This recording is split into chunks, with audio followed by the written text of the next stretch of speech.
सभी भक्तजनों तथा श्रोतागणों को जय श्री राम। 50 डेज विद सुंदरकांड की इस सीरीज में डे 10 में मैं आप सभी का स्वागत करता हूं। मैं आशा करता हूं कि आपको ये सीरीज पसंद आ रही है। यदि आपको ये सीरीज पसंद आ रही है तो इसे ज़्यादा से ज़्यादा शेयर करें और सब्सक्राइब टू प्रोटेज। धन्यवाद। डे 9 की सुंदरकांड की इस कथा को हमने इस श्लोक के साथ विराम दिया था।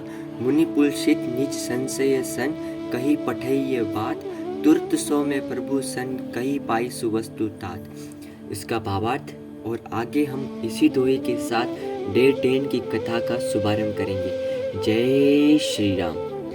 बार बार पद लागयु विनय करु दस शीस, परिहरि मान मोह मद बजु कौशलाधीश।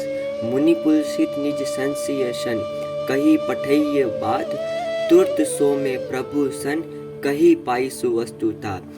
भावार्थ समझो। हे दशाशीष, मैं बारंबार आपके चरण पकड़कर विनती करता हूँ कि मान मोह और मद का परित्याग कर दीजिए और श्री राम जी का भजन कीजिए। हे तात, मुनि पुलसित जी ने अपने शिष्य के द्वारा यही संदेश दिया है, जो सुंदर और समुचित अवसर देखकर मैंने तुरंत ही आपसे कह दिए। अब अगली चौपाई। माल्यावंत अति सजीव सयाना, तासु बचन सुनी अति सुख माना। तात अनुज तव नीति विभूषण, सो उर दरु जो कहत विभीषण। रिपुत कर्ष कहत सट दोम, दूरी न कहूँ यहाँ हई को। माल्यावंत गह गऊ बहोरी, कई विभूषण पुनी कर जोरी। सुमति कुमति सब उर के रही, नाथ पुराण निगम अस गही। जहाँ सुमति त संपत्ति नाना, जहाँ कुमति त विपत्ति निदाना। तवुर कुमति बसी विपरीता, हित अनहित मानूर प्रवृत्ता। काल रात्रि निशिचर कुल केरी, तेहि सीता पर प्रीति दनेरी।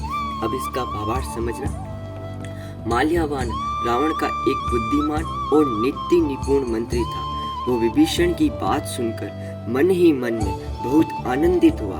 उसने रावण से विनय पूर्वक कहा, हे तात, आपके छोटे भाई नीति ज्ञान से विभूषित है।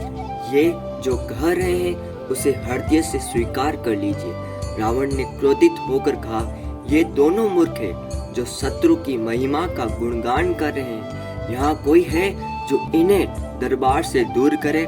इस पर माल्यावान तो सिर झुकाकर अपने घर लौट गया, लेकिन विभीषण जी करबद्ध होकर विनती स्वर में रावण से बोले, हे स्वामी, पुराण और वेद कहते हैं कि सुबुद्धि और कुबुद्धि का वास सबके हृदय में होता है। जहाँ सुबुद्धि का वास होता है वहाँ नाना प्रकार की सुख संपदाएं रहती है, और जहाँ कुबुद्धि का वास होता है वहाँ विपत्ति और व्याकुलता बनी रहती है। आपके हृदय में विपरीत बुद्धि का वास हो गया है। इसी कारण आप हित को अहित और शत्रु को मित्र के रूप में देख रहे हैं, जो राक्षस कुल के लिए काल रात्रि की भांति है। उन सीता जी पर आपकी अत्यधिक प्रीति है। अब अगला दोहा समझना। तात चरण गई मान्यहु, राखु मोर दुलार। सीत देहु राम कहु, अहित ना होई तुम्हार। भावार्थ, हे तात, मैं चरण पकड़कर आपसे विनय पूर्वक कहता हूँ कि आप मेरा आग्रह स्नेह के साथ स्वीकार कर लीजिए। सीता जी को श्री राम जी के पास लौटा दीजिए, इससे आपका कोई अहित न होगा। अगली चौपाई समझना। बुद्ध पुराण सुति सम्मत वाणी, कही विभीषण नीति बखानी। सुनत दशानंद उठा दिसाई, खल तो ही निकट मृत्यु अबाई। जैसी सदा सट मोर जीवावा, रिप्रु कर पूछ मूड तो ही बावा। घसी न खल अस को जगमाई, भुजबल जाही चिता में नाही। ममपुर बसी तपसीन पर प्रीति, सट मिलु ताई तिन्हि कहु नीति। अस कई किन्ह सी चरण पहारा, अनुज गहे पद बार ही बारा। उमा संत कई ही बड़ाई, मंद करत जो करई बलाई। तुम्ह प्रीतु सरीस बेले मोई मारा, रामु बजे हित नाथ तुम्हारा। सचिव संग ले नभ पथ गइयो, सबई सुनाए कहत अस गइयो। अब आगे इसका भावार्थ समझना। विभीषण जी ने पंडितों, पुराणों और वेदों द्वारा अनुमोदित नीति का वर्णन करके समझाया, परंतु उसे सुनते ही रावण क्रोधित होकर बोला, रे दुष्ट, रे दुष्ट, अब तेरी मृत्यु निकट आ गई है। मूर्ख, तू मेरा अन्न खाकर जीवित है, पर तुझे शत्रु का पक्ष अच्छा लगता है। दुष्ट, बता, जगत में कौन ऐसा है जिस पर मैंने अपनी भुजाओं के बल से विजय न प्राप्त की हो। मेरे नगर में रहकर तपस्वियों से प्रीति करता है। हे मूर्ख, उन्हीं के पास जा और उन्हीं ही अपनी नीति बता। ऐसा कहकर रावण ने विभीषण जी को लात मार दी, परंतु उन्होंने मारने के बाद भी बारंबार रावण के चरण ही पकड़े। शिव जी कहते हैं, हे उमा, संत की यही महत्ता है कि वे बुराई करने वाले की भी भलाई ही करते हैं। विभीषण जी बोले, आप मेरे पिता समान हैं। आपने मुझे मारा तो ठीक है, परंतु हे नाथ, आपका भला श्री राम जी का भजन करने में ही है।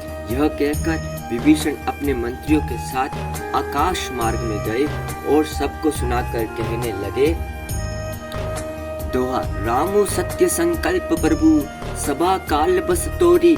मैं रघुवीर शरण अब जाऊं, देहूं जनी खोरी। अब इसका भावार्थ समझना। श्री राम जी सत्य संकल्प एवं सर्व समर्थ है, और हे रावण, तुम्हारी सभा काल के वशीभूत हो रही है। अतः अब मैं श्री रघुवीर की शरण में जाता हूँ, मुझे दोष मत देना। धन्यवाद। इसी दोहे के साथ आज की सुंदरकांड की इस अनुपम तथा मनोरम कथा को यहीं पर विराम देते हैं। मैं आशा करता हूँ कि आपको ये दिन पसंद आया होगा। आपका दिन शुभ व्यतीत हो। जय